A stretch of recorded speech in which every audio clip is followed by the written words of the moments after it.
Hello, everybody, and welcome to the next NAHT Discovery Education webinar discussing Pathway and discussing a really interesting topic today, developing successful teams. More on that in a minute. Hence the Team Games title. If you've arrived with balloons and beanbags ready for Team Games, I'm sorry to disappoint you, but feel free to use those throughout the webinar if you wish, but remember to turn your picture off. So Team Games is the title for today's discussion. It's going to be really interesting. And it's a guest speaker who I've known for some time who is going to be a really interesting speaker to talk to. And I'm really looking forward to talking to Professor Max Coates.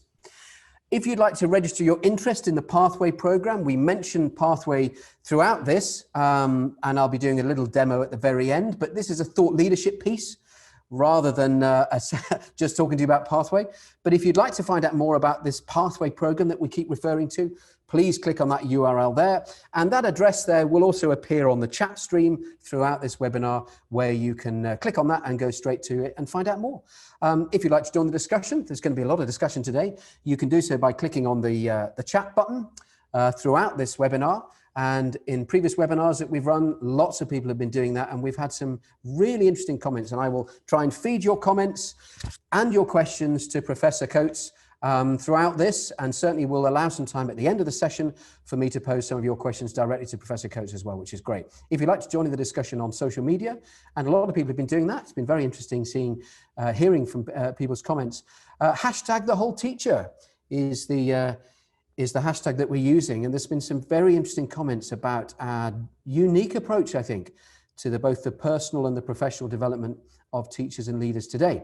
And that's why we're here. And that's why we're looking today at developing successful teams with Professor Max Coates, Professor of Education, author of a significant number of books, many of which are to do with leadership in schools and how we develop successful teams. Max does an awful lot of coaching, and of course, was a former head teacher for a long time of secondary school. So well qualified to be here and tremendous fun to boot. So Max, I'm really pleased to welcome you. Really pleased to welcome you to this discussion. I hope you're there and you can hear us. And it's Indeed, nice to have Andrew. you with us. Thank you for inviting me. It's great. I've been really looking forward to this one because I know it's going to be really insightful and some really interesting issues around this idea of team games and developing successful teams. Why don't we kick off, if it's okay with you, for a couple of minutes? Max, can you, because I know a little bit about you, but many won't. So could you tell us a little bit about your career to date? Because it's a really interesting journey. Well, I went through the fairly standard teaching route, being a science teacher, and finally moving in the secondary frame, moving on to become deputy head and then head teacher and then head teacher of a second school, mainly what you describe as the budget end of the market, and with a lot of quite disadvantaged children. And then I moved into consultancy, which in the first 10 years of the new millennium was very much fired by things like the National College and the TDA and so on. But relevant to this was that in the early part of that time was the amazing London Challenge, which had a massive impact. Yeah. And I believe you've got an interview with Tim Brighouse at some stage. We hope to. When he headed this up. And I ran the Teams program, Working Together for Success. And we worked with a lot of mainly secondary teams in London. I continued this kind of work, but then gradually morphed into a more academic or detached frame, as we might describe it, and started to write more and research. And that's, I guess, enough about me, but that's my sort of background. And a really interesting journey. So come on then, Max, how do we select team players? How do we do it? How do we begin? Well, I'm not entirely sure that we do. Right. And the majority of particularly secondary teams can significantly be a matter of happenstance. So with the burgeoning responsibilities as schools become independent or autonomous, then you had increases in requirements for capability and capacity.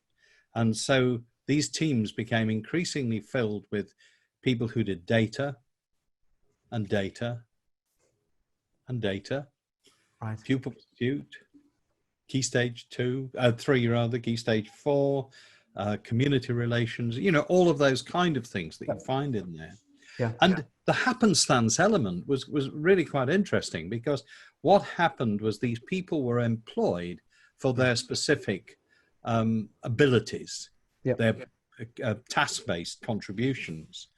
And there are many, many great senior leadership teams out there. Of course there are. But there are a lot that flounder because they haven't defined what the nature and direction of the team and its function is. And then there are some, and they're not an insignificant number, who actually are a little bit more like Tarantino's Hateful Eight plus the business manager. And yes, indeed. The difficulty there is that they become toxic. And with toxic teams, then not only do they tie up their own energies, but they lose the trust of the staff, and the whole thing gradually begins to grind downhill. And they're extremely problematic. But it comes back to the point, I think it's interesting to ask the question with people who are listening, when they were interviewed for a senior leadership post, or when they're interviewing for a senior leadership post, how much time has actually been spent on probing into the areas of how that person would contribute to team leadership? And it's a little bit more than the in-tray exercise or some of the goldfish bowl ones. I mean, being realistic, you come to an interview and somebody turns around and says, "Are you a team player?" Nobody in their right mind is going to say, "No, I'm an isolate and actually don't get on with people," because they're not going to do it, are they? So it's finding techniques that explore that in detail. Right. And we've certainly got linkage within the program to motivational mapping. And that has some very interesting insights, particularly one motivation called a director. This is somebody who's interested in working with resources and people. Not a problem. But when I did research into 30 schools, I discovered that in the vast majority of cases, usually 7 out of 9 of these teams,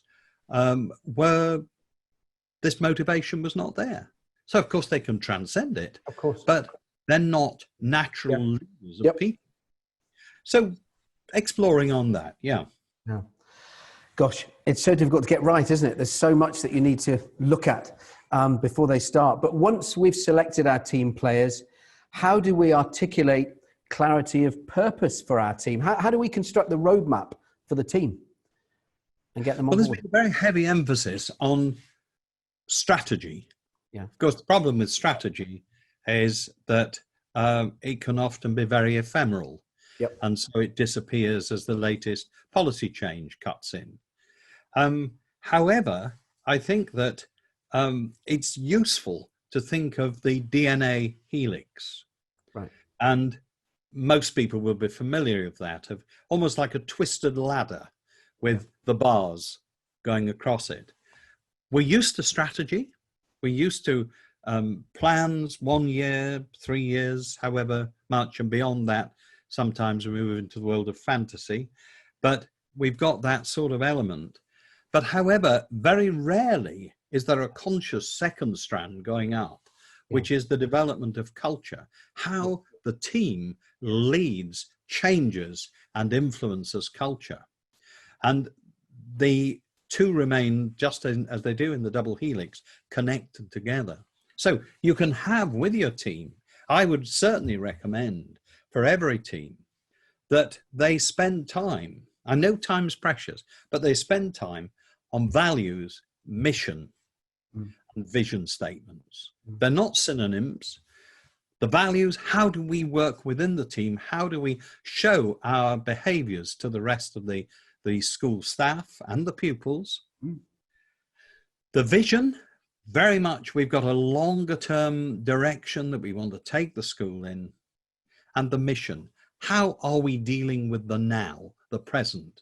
Because you can decide what you're going to do in 5, 6 years, but actually you do have to deal with today and tomorrow as well. So those things are all very, very important, but they don't just sort of appear like weeds in the garden. No. Because the issue around culture, you will always get culture, but it depends whether it's the culture that you want. And if you're not shaping it actively, coherently, and intentionally, somebody else will do it for you. And it might be a group in the staff room, it might be governors, it might be all sorts of people. But the culture you get may well not be the one you want. So there is this strong sense of intentionality, which is often missing within the planning by senior leadership teams. When we talk in the past, you've often mentioned this idea of intentionality and the idea that you might not get the culture that you want, but you might get the culture that you deserve. And as cultural architect then in our school, I like to think of as the head teacher, how do we encourage our team to live those values, to lift those platitudes off the page and embody them?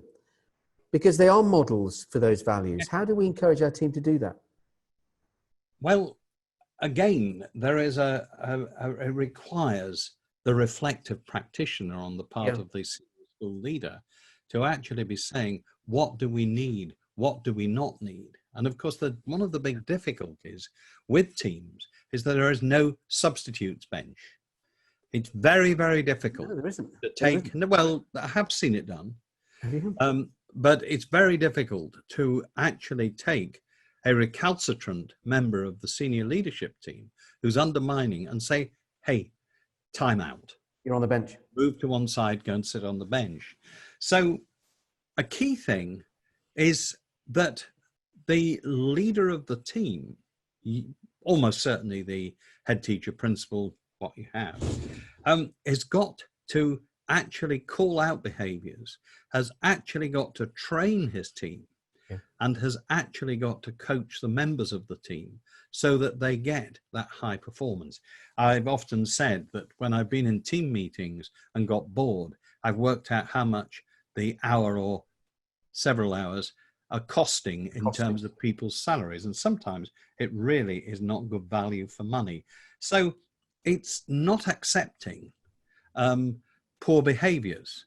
And one of my favorite writers, the American writer on culture, Edgar Schein, said that creation of culture is probably the most important thing that a leader undertakes. And that the ultimate act of leadership is to destroy, that's a very strong word, isn't it? But to destroy dysfunctional culture. The difficulty in schools is that you often don't take a team from its inception. And therefore, the temptation is to limp forward with some people who are certainly not working with the values and creating the culture. And they're actually undermining what you're doing. And you may be the most values-driven person. You may be utterly authentic. But if you have 1, 2, 3, 4 members of your senior leadership team who are egotistical, cynical, divisive, then that will destroy the team. And that old cliche, isn't there, that a fish rots from the head backwards. And before long, your organization will begin to stink. Wow. What a powerful way of closing that answer. And I think a lot of us, that will resonate with a lot of us. So, gosh, well, how do we establish, because I think one of the things that you often talk about when we've chatted in the past and you write about extensively is the idea of effective communication. I think I sense that you would see that as vitally important for a team to function successfully. So how do we establish effective communication within the team? A major problem is that we think communication comes as part of a package deal with continence and walking. And the answer is it doesn't. You have to develop these skills.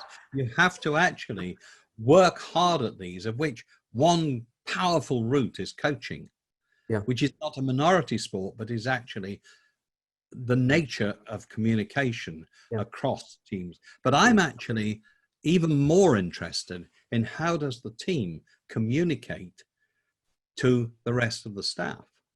Now, here's the problem. You have an idea, you create a change that you want to undertake, and you do the PowerPoint presentation, and somebody does the sort of Henry V battlefield speech equivalent, and actually very little changes, or the change is simply imposed whether people liked it or not. True cultural change, true strategic change is actually powered by every single member of that senior leadership team becoming outward facing for the entire time that they are engaged. And most powerful communication is undertaken on a one-to-one basis. Going to a member of staff, targeting members of staff and saying, have you got 5 minutes? Can I just tell you about a change we're looking at? The person then engages in dialogue, not simply reception. However, what often tends to happen, and I've seen this so many times, is the big idea is generated by perhaps part of the team, maybe the whole team. And then as many as 5, 6, 7 or so of the team then say, right, we've had the meeting, we'll go back to the day job, crunching the numbers, working on the pastoral side, say whatever it might be. And they can't do it. And one of the things you've heard me say, Andrew, is that no senior leader can have a casual conversation. Yeah, you've often said that. Every conversation. Yeah. Whether it's near the photocopier, in the staff room, on the playground, there's no such thing as a casual conversation. It's if you're going to blow off steam, then you need to find an appropriate safety valve, which is not likely to be in the staff room. No, that's so true. Gosh, but it's so easily done. Well, your pathway course, Max, is entitled Developing Successful Teams. And I must say, I've been absolutely delighted to work with you on this, to look at all the reading materials that you've created around this, which is really interesting. And as one would expect, academically rooted and rooted in your experience as well, and filled with some insightful anecdotes. And then, of course, we've made these films together as well, haven't we? These terrific film discussions, one of which, of course, involved you walking across the pitch at Droylsden FC, doing your Brian Clough bit, which was terrific. Look, however, you didn't mention there, sorry, you did not mention there the fact it was raining at the time. It was pouring down. It was absolutely pouring down. Yeah. But you still look good in your football shorts, so that was good. But so so can you talk to us about why you were keen, because you're not an easy man to get hold of and you're very busy and you're writing a lot of books and so forth. Why were you keen to get involved in the Pathway program particularly? It wasn't No, there's a very good reason. A few years ago, and many people will know him, I worked for Dylan William, one of the co-authors of Inside the Black Box, a fascinating man to sort of rub shoulders with and to work for. And he made a throwaway remark where he said that the sort of life of a CPD day is usually about 2 days.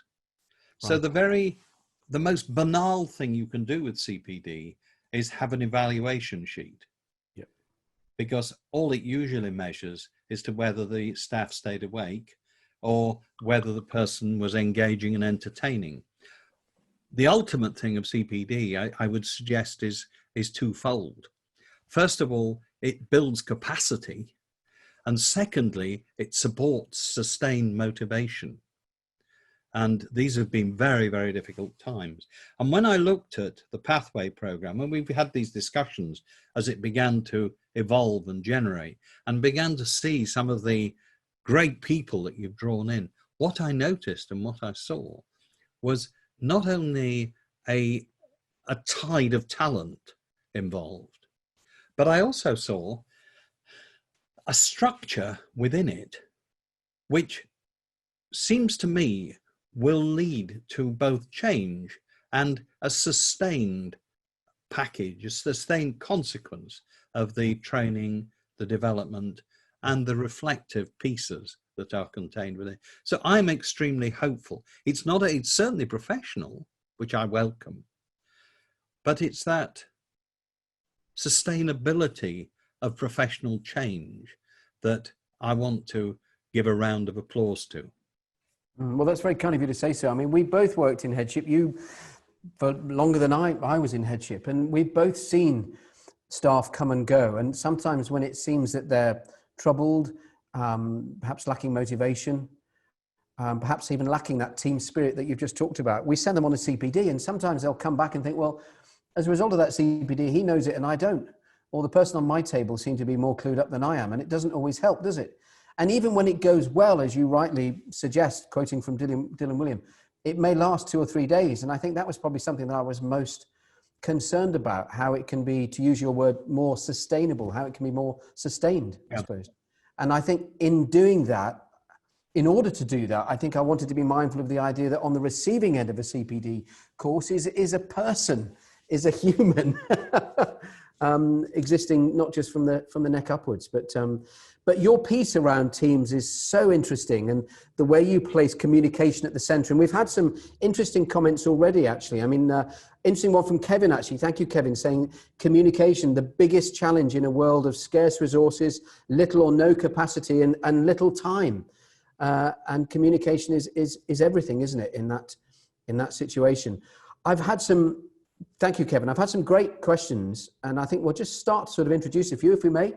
And you don't know what's coming up, which is great. So, and I can see them. So, an interesting one from Roxanne, and I think this is one that's going to resonate with many of us who've been in leadership roles.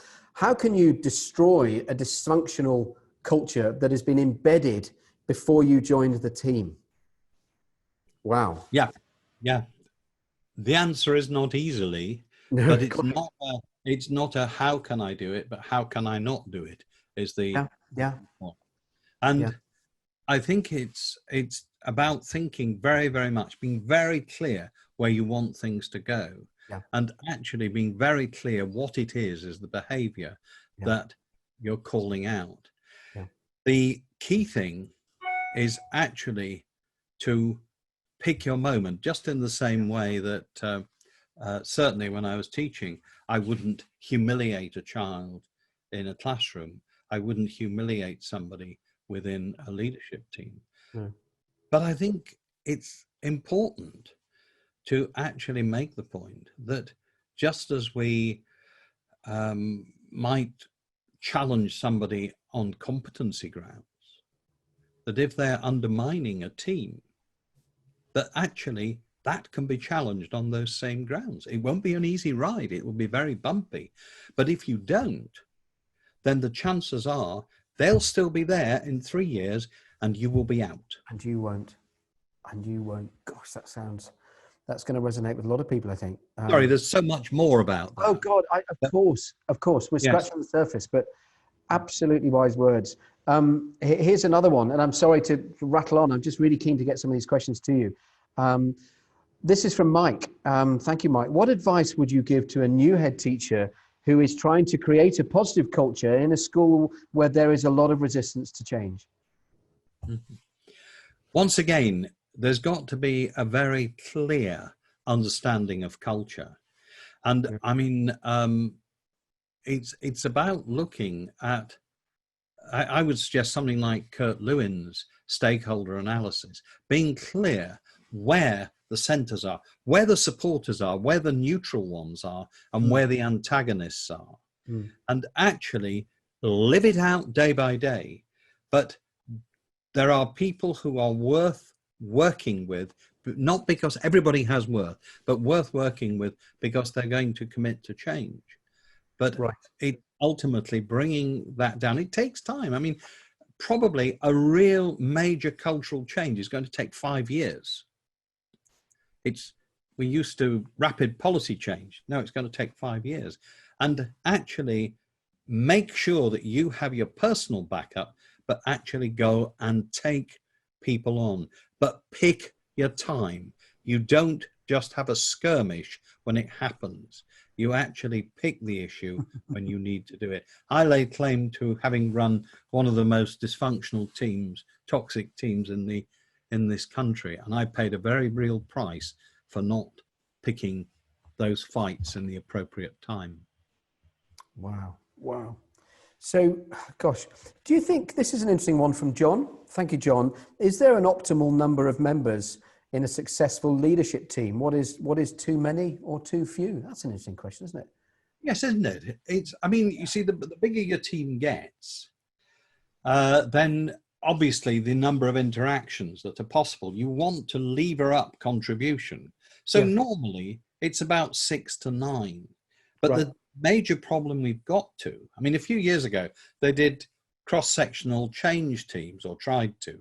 They usually stumble. But it's this bind we've got ourselves in, that if you occupy a particular title, like assistant vice principal, then that by definition equips you to be involved in the team. But it's when the team becomes too big and then the interactions change. And the other problem you get, which people have tried to do, and I don't think it's been generally very successful, is to have a senior leadership team and an extended senior leadership team. So these people are drifting in and out, and it usually leads to feelings of being disenfranchised, because actually you're not allowed to play with the big boys. You're definitely the B team, the reserves.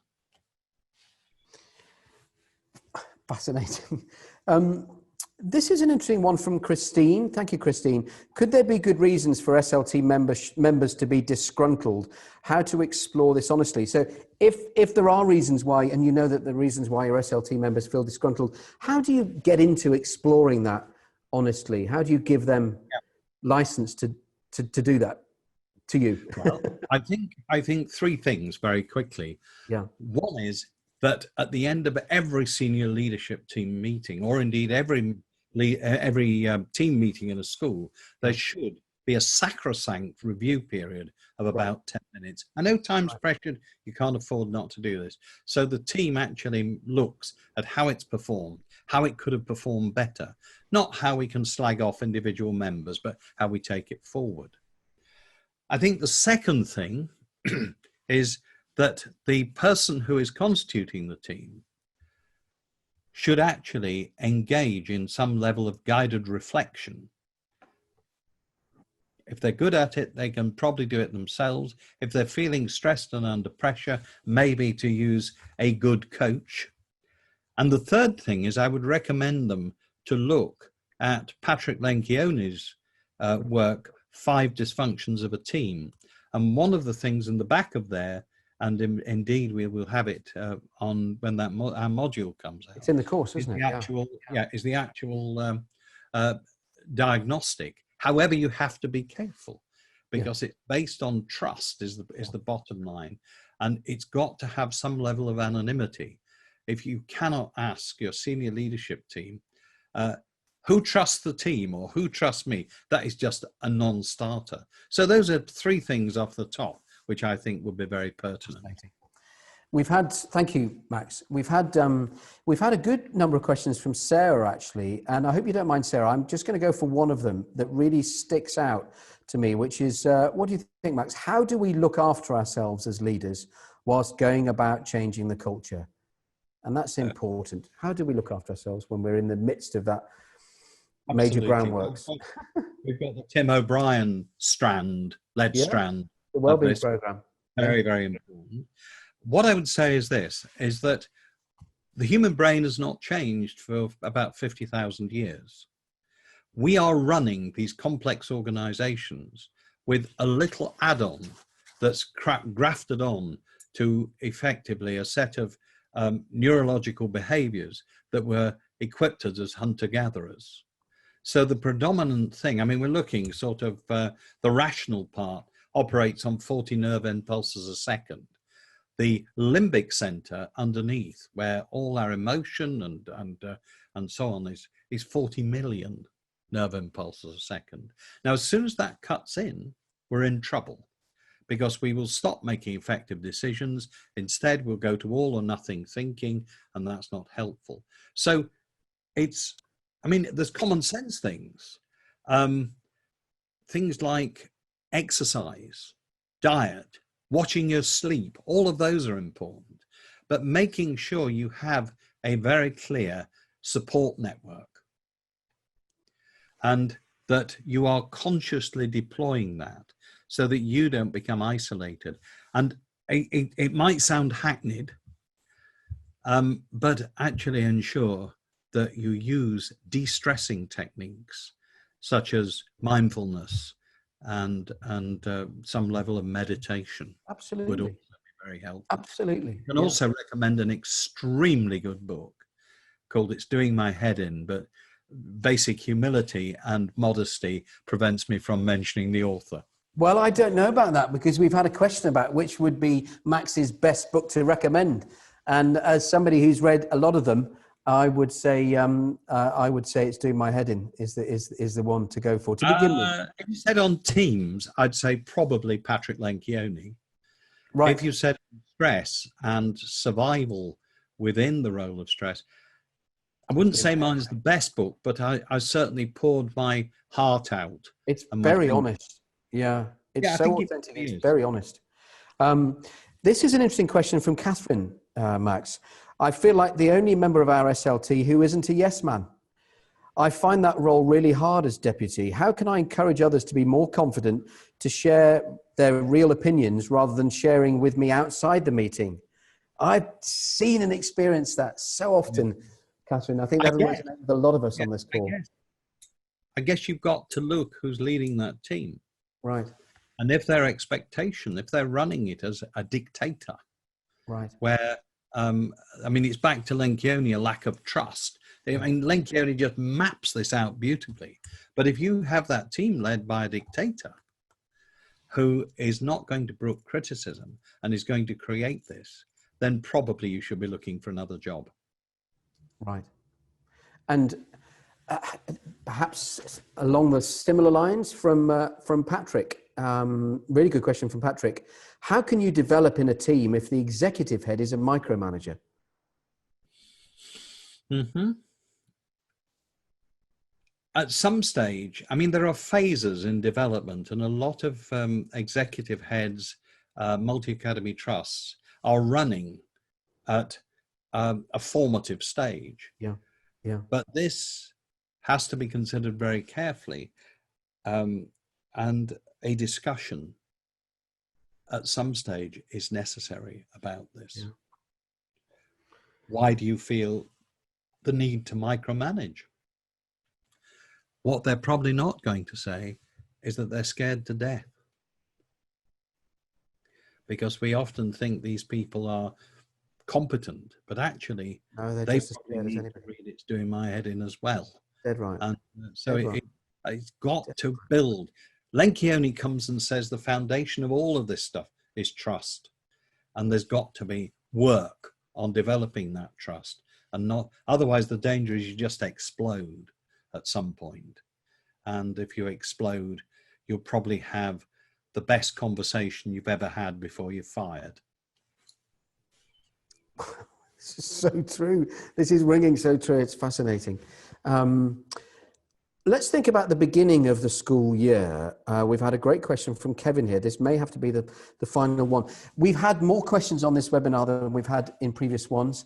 We're going to collate them all, I'm sure. And if I speak very nicely to Max, and particularly if I ask him in a public forum like this, he may actually be persuaded to answer some of those offline. So I'll get these questions to Professor Coates because he's got nothing else to do and see if we can beg and steal some of your time to get back to them. But let's look at this last one from Kevin. Should every new head teacher begin with a vision and values day? Is this the best way to put down a marker, or should you do anything else instead? How would you start? First headship, first day, vision and values day? No. Oh, so I think that's where I went wrong. I think your own values, an introduction of yourself, because that's what people are fascinated by. what have they saddled us with now is probably their main question. But I think a degree of humility, Yeah. because I know there's pressure to change, but if you come in with a massive vision and values day, I mean, sometimes you've got to shake it up because you know that an Ofsted inspection, requires improvement or should be bombed or something like that. But you need to have some level of humility, because if you don't have that, the message you're putting across is, hey guys, I've arrived, but everything you've been doing to this point isn't worth anything. And I'm here to fix it. Yeah. And that's not a great place to start. Yeah, wouldn't last a term. Gosh, we could go on and on. I mean, we've had so many interesting questions, and I'm really, really grateful to everybody. And we will collate these. I know my colleagues will, and we will get these to Professor Coates, and we'll see if he has a little bit of time to respond to some of these. But I mean, I'm going to say this because he wouldn't. There are some absolutely terrific books from Professor Coates, and if you haven't yet read It's Doing My Head In, that will be the very first one to buy. And also, we've put a link on the chat to Professor Coates's article on the NAHT Hub on team games. You can click on that and go directly to it. And of course, you can find out a little bit more about Professor Coates on that. And once we get to September, we will be able to share with you, once you obviously are able to subscribe to the Pathway program, a really insightful course that Professor Coates put together for us. And there's a lot more about his work and in the biog on the platform once it's launched, so where you can get a lot more of his books. So we've barely scratched the surface. I think we could have talked for many, many more hours, and it would have been lovely to have done this in person with everybody with us, wouldn't it? Because that's when we all clear off to the pub and where the good chat starts. But I hope you're able to have a great evening, Max, and I'm so grateful to you for spending an hour with us. And I'm also really grateful to everybody for joining us. What is it? A couple of days before the end of term for many people. For some people, it's already the end of term and you're still able to do this. So it's been great to see so many hundreds of people on the call. Max, on their behalf, thank you very much for joining us. And I hope you go and have a well-earned cup of tea now or something stronger. And we'll meet again soon to talk Pathway, no doubt. Thank you. An absolute pleasure. Thank you for asking me. Could listen to you Bye for to hours. everyone. Thank you very much. Those of you who are able to stick around just for 5 more minutes, I'd be absolutely delighted to share with you some of the slides from the Pathway program, which is launching in September. You may have seen this before, in which case, please go and have a cup of tea, or if you want another to refresh your memory, it's no more than 5 minutes or so. This is about thought leadership, isn't it? Today has been about developing successful teams with a great speaker and a great author and a clearly very experienced head teacher. But I just we've mentioned the word pathway throughout this, and I wanted to just talk very briefly around this program that we're launching in September. And it's based very much on your professional development and your personal development too, because on the receiving end of a CPD is a person. And in doing so, in combining the two, we hope very much that we're able to enable you, help you to retain that all-important empowerment. Because I think in my experience, 21 years in schools up until August last year as a head teacher and a teacher before that, empowerment and agency are sometimes the first things to go. Surrounded in hyper accountability, surrounded in pupil progress meetings and visits from the SEO or from the MAT Director of Learning, or all the different people that we have to account to, not least the governors. It's very easy sometimes to lose that important sense that we've got this and we've got the skills we need to do this and we're in control. It's all about staying in control. So when you combine the two, I think that you're in a greater sense, a greater chance of keeping your empowerment. We set ourselves a core aim. You can tell I've been a head teacher. It was all about the core aim and the strategic objectives. And that's that, to help teachers and school leaders develop professionally and personally in their careers with confidence, empowerment, and positive well-being. And this is how we would like to do this. And this is how we will do it, by assisting teachers and leaders with their orientation of their careers, providing a navigation system in order to help you get there once you've identified the targets, the goals that you wish to have, and then supporting your all-important health and well-being in the reflection piece. And those words stood out to me: orientation, navigation, and reflection. Essentially, finding out the direction you want to go in, using the navigation system of CPE courses to get there, continuous professional empowerment courses, and then crucially, and it's often ignored, spending time to pause and admire the view, recording the successes and achievements that you've had. It's not just about the climb, it's about where you've arrived and admiring the view. And that's the reflection piece, and just thinking a little bit more about you. And that's not a self-indulgence, I find, because it's important. You matter, and achieving the best version of you is important not only to the students in front of you, but to your family and friends too. So that's why I think we're so passionate about supporting the whole you, if I may say. It's an online subscription-based program, and that's a good thing because it means that you can actually work through the content in your own time, in your own speed, in the evening or on a Sunday morning. I was going to say with a glass of wine, might be a bit early on a Sunday morning, but you get the idea. It isn't all forced into the same classroom on a Monday night, 4 till 5 for a CPD. As important though that is, this is something that you can watch at your own pace. So those are the 3 sections: guide to motivation, skills audits, and a career map is part of the orientation program. The navigation section within there is about those online continuous professional empowerment films I'm going to share with you in a minute. We hope to work with universities. We've had some very encouraging conversations already with universities to hope that our content will align with various universities, allowing you to notch up to 60 credits towards a master's program. And also we're going to be having some conversations, we hope, we're already starting to, we hope, with other organizations which are delivering the NPQs, so that we can make sure that our content aligns with those, and you can double bubble, if I may say. But we're not there yet because we want to launch the content first, obviously in September. But that is very much a future aim for us.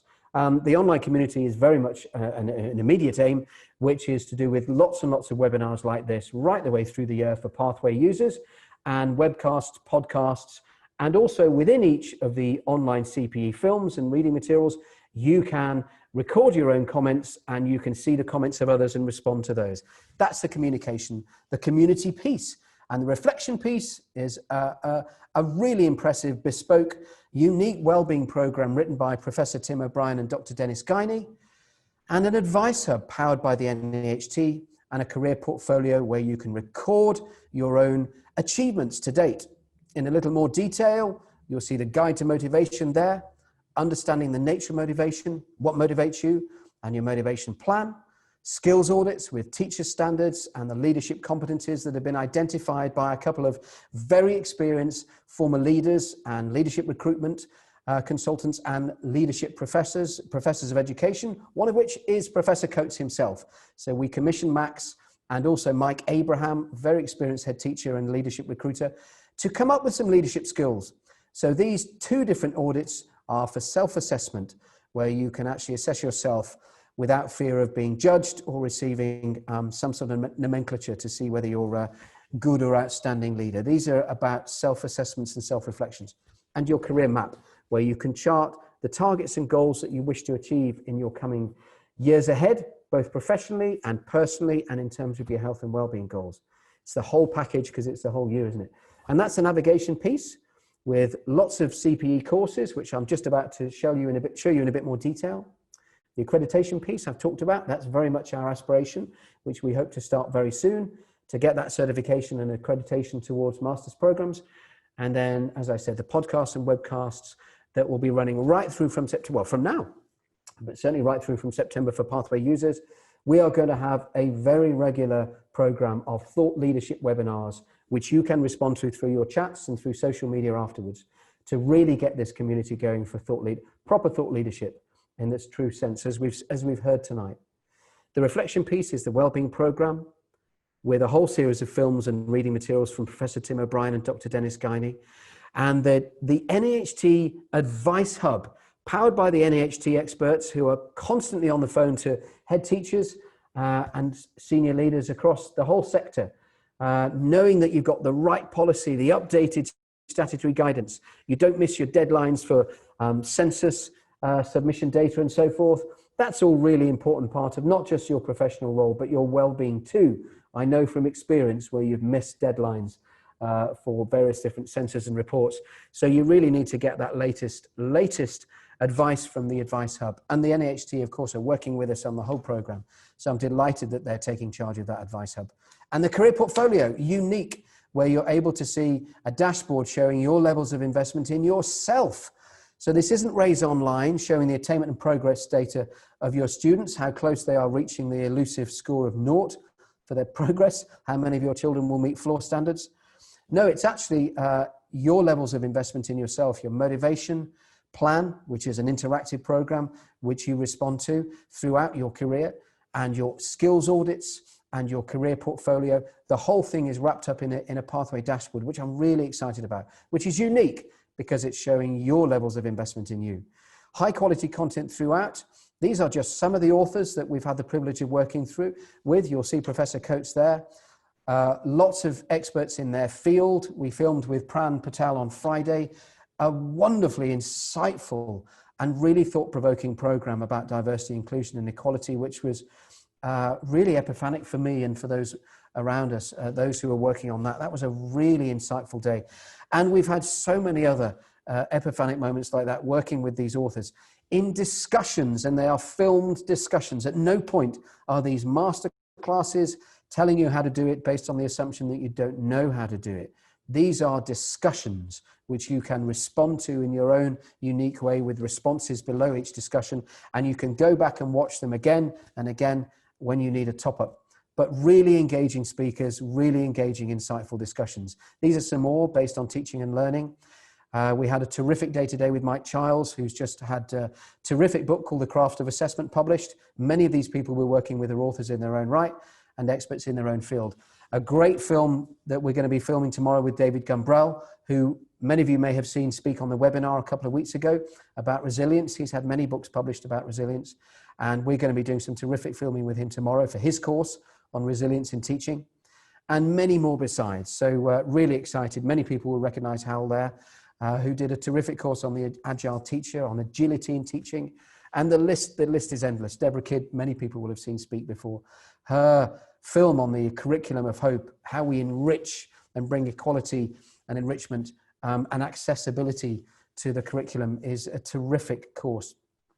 This is how each course is shaped, different chapters for each, and within each chapter, different activities. Read the introduction, watch the film, read the thought piece, and respond to the questions for reflection. You can keep coming back and responding to those reflection questions with your own responses.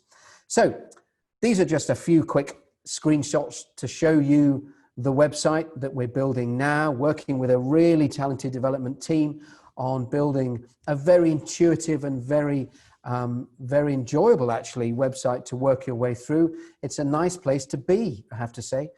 These are just some of those early slides to show you what you will see when you subscribe to Pathway. This is the navigation piece. This is one of the courses. It's only me because it was the very first one we did, which we have to share. This is just some of the screenshots, some of the platform pages that you'll see. It's very nicely, very quick and easy navigation. Actually, you can go back to each unit or each chapter every time, and you can contribute to it with your own responses. So lots and lots of opportunities for you to respond. We hope that with Pathway, you can orientate your career goals. You can navigate your way to success using a whole suite of CPE films. And of course, not just the original 20 that will be landing in September, many more will be added throughout every year, with reading materials, engaging film discussions to watch, lots of films, and of course, those all important questions for reflection throughout. We hope that you can reflect on your achievements and pause and admire the view. And I think if you do all those three, I hope that you'll be able to really flourish in this important profession. Join us in September for a terrific webinar with Guy Dudley, who has spent many years on the phone to head teachers, on the bat phone, I like to call it, as the phone a friend, the critical friend, providing the advice head teachers and school leaders need in their roles for the NAHT. He's been doing that for many years, and he is going to be, and is, head of advice within the Pathway program. So we are absolutely thrilled to welcome Guy. And I'm going to be talking to Guy second week back in September. I think everybody needs a week to land. Second week back in September, we're going to be talking about what are the burning issues right now in your in-tray, and how can we seek out and get the very best advice. So I'm really looking forward to having that discussion with Guy. Right, a few minutes over, but thank you so much for joining us today. Been really grateful to have all of your chats, and thank you very much for staying right to the end, especially no more than 1 or 2 days before the end of term. So I hope you're able to get some downtime over August. Much needed, I've no doubt. And I really look forward to having many more of these webinars with you in September, starting with Guy Dudley on the 10th. And we hope to see you then. Many thanks indeed for tuning in. Have a good evening, everyone.